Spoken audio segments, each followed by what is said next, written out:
ഇന്ത്യയും തുർക്കിയായിട്ട് എന്താണ് ഇഷ്യൂ എന്ന് അറിഞ്ഞുകൂടാത്തവർക്ക് വേണമെങ്കിൽ ഞാൻ കുറച്ച് കാര്യം പറഞ്ഞുതരാം. നമ്മുടെ ഈ സിന്ദൂർ അറ്റാക്കിന് ശേഷം പാകിസ്ഥാനിൽ നിന്ന് കുറേ ഡ്രോൺ ഇങ്ങോട്ട് വന്നിട്ടുണ്ടായിരുന്നു. നമ്മളതൊക്കെ വെടിവെച്ചിട്ട്, പിന്നെ സീസ്ഫെയറിന് ശേഷവും പാകിസ്ഥാനിൽ നിന്ന് കുറച്ച് ഡ്രോണൊക്കെ ഇങ്ങോട്ട് വന്നായിരുന്നു. അത് നമ്മൾ വെടിവെച്ചിട്ട്.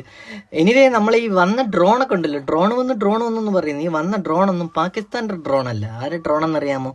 അത് നമ്മളെ ടർക്കിഷ് ഡ്രോണുകളാണ് ഇങ്ങോട്ട് വന്നത്. അപ്പോൾ ഈ പാകിസ്ഥാന് ഇന്ത്യയെ ആക്രമിക്കാൻ വേണ്ടിയിട്ട് ടർക്കിഷ് ഡ്രോണുകളാണ് വന്നത് പാകിസ്ഥാനിൽ നിന്ന്. അപ്പോൾ നമ്മൾ സ്വാഭാവികമായിട്ട് നമ്മൾ റഷ്യയിൽ നിന്ന് അവിടെ നിന്ന് സാധനം ഇങ്ങോട്ട് വാങ്ങിയ പോലെ ടർക്കി ആണ് പാകിസ്ഥാൻ സഹായിച്ചത്. അത് മാത്രമല്ല, പാകിസ്ഥാനിൽ നമ്മൾ നമ്മുടെ തീവ്രവാദി സംഘടനകളൊക്കെ ആക്രമിച്ചല്ലോ.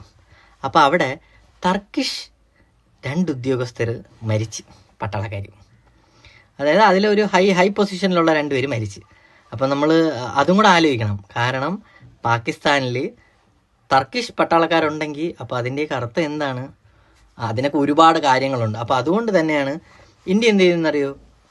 ഇന്ത്യ മാത്രമല്ല, ഇന്ത്യയിലുള്ള ബിസിനസ് ആൾക്കാരും ഇവിടുത്തെ ടൂറിസ്റ്റ് ആൾക്കാരും എല്ലാവരും കൂടെ ചേർന്ന് എന്ത് ചെയ്യുന്നറിയാമോ?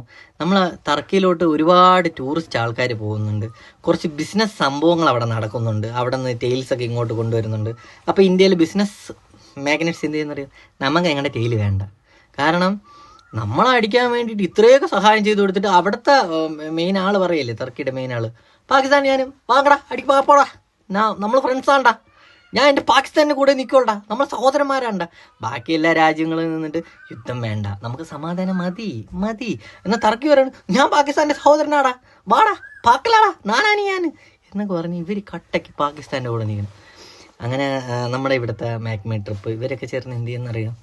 അങ്ങോട്ടുള്ള യാത്ര സമ്പൂർണ്ണമായിട്ട് അങ്ങ് നിർത്തി. നമ്മൾ അങ്ങോട്ട് ഇനി വരണില്ല. നമുക്ക് പോകണമെങ്കിൽ ഇവിടെ ഒരുപാട് ഓപ്ഷൻസ് ഉണ്ട്.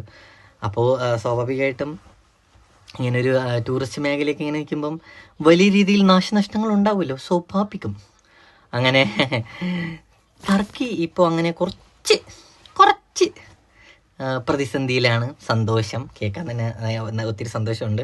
നീയൊക്കെ പ്രതിസന്ധിയിലാവണം. നിങ്ങൾക്കൊക്കെ പാകിസ്ഥാനോട്ട് അടുപ്പിരല്ലേ തളപ്പയലെ, നമ്മൾ അറിഞ്ഞൂടാ, വേണ്ടെന്ന് വെച്ചിട്ടാണ്. അങ്ങനെ അധികം താമസിക്കാതെ തന്നെ അവരുടെ GDP ഒക്കെ ഇടിയാൻ സാധ്യതയുണ്ട്. കാത്തിരിക്കുന്നു.